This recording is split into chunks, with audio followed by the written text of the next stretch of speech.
భరత్, ఇక తెలంగాణ మంత్రివర్గ విస్తరణకు సమయం ఆసనమైంది అనుకోవచ్చా?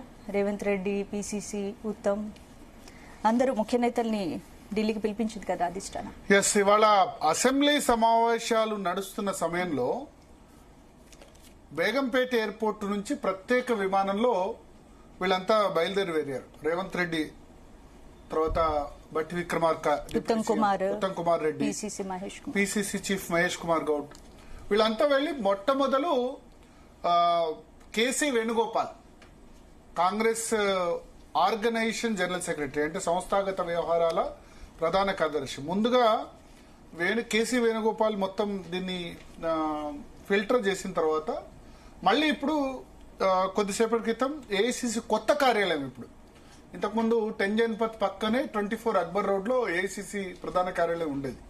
కానీ ఇప్పుడు దీన్ దయాళ్ ఉపాధ్యాయ మార్గ్ లో, అంటే బీజేపీ కాంగ్రెస్ పార్టీకి రెండింటికి కూడా కొత్త కార్యాలయాలు కట్టించారు. బీజేపీ ఏమో చాలా కాల క్రితమే కొత్త ఆఫీస్ కట్టుకుంది, కాంగ్రెస్ పార్టీ మొన్ననే దాన్ని కంప్లీట్ చేసుకున్నారు.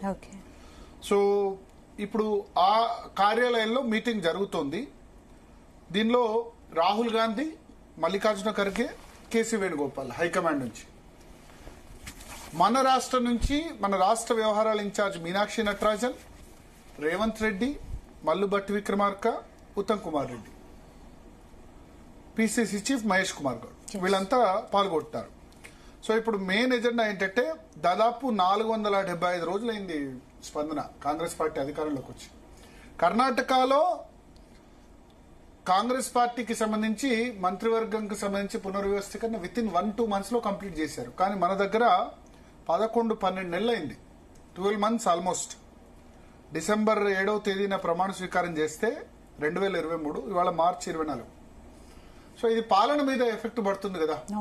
1 year 3 months అయింది, కేవలం 12 మంది మంత్రులు మాత్రమే ఉన్నారు. 6 మంత్రులు ఇంకా ఖాళీలు ఉన్నాయి.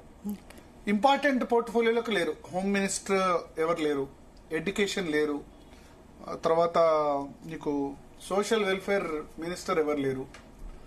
సో దీనివల్ల ప్రభుత్వానికి సంబంధించిన పాలన దెబ్బతింటుంది.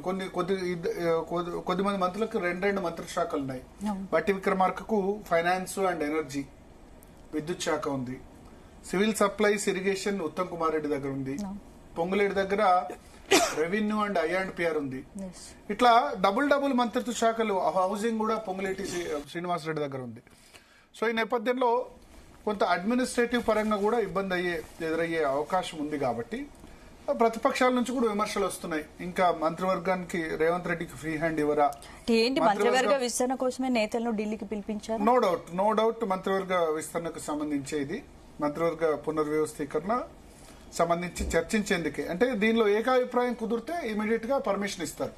అంటే ఇంత లేట్ గా అవడానికి కారణం ఏంటి? అంటే లేట్ గా అంటే రకరకాల కారణాలు. వాళ్ళు హర్యానా ఎలక్షన్ ముందు ఆల్మోస్ట్ కన్ఫర్మ్ అయిపోయిన సమయంలో హర్యానా ఎలక్షన్ ఓడిపోవడంతో ఏఐసిసి డిసప్పాయింటింగ్ లో పడింది.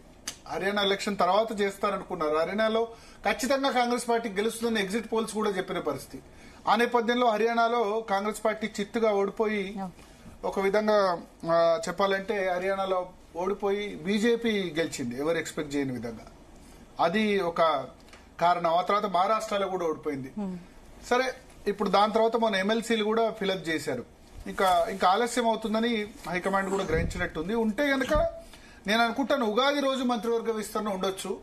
ఏప్రిల్ 1 కంటే ముందే, మార్చి 30th రోజే, ఉగాది రోజు మంత్రివర్గ పునర్వ్యవస్థీకరణ. మోస్ట్లీ విస్తరణ నాకు తెలిసి ఎవరిని తీసేయారు దీనిలో, ఎందుకంటే 1 year 3 months సమయం అయింది కాబట్టి ఎవరిని కూడా తీసేయడానికి పెద్దగా అవకాశం లేదు, స్కోప్ లేదనే మనం చెప్పాల్సి ఉంటుంది. అయితే భరత్, ఇప్పుడు మంత్రివర్గ విస్తరణలో ఎవరెవరికి అవకాశం లభించవచ్చు?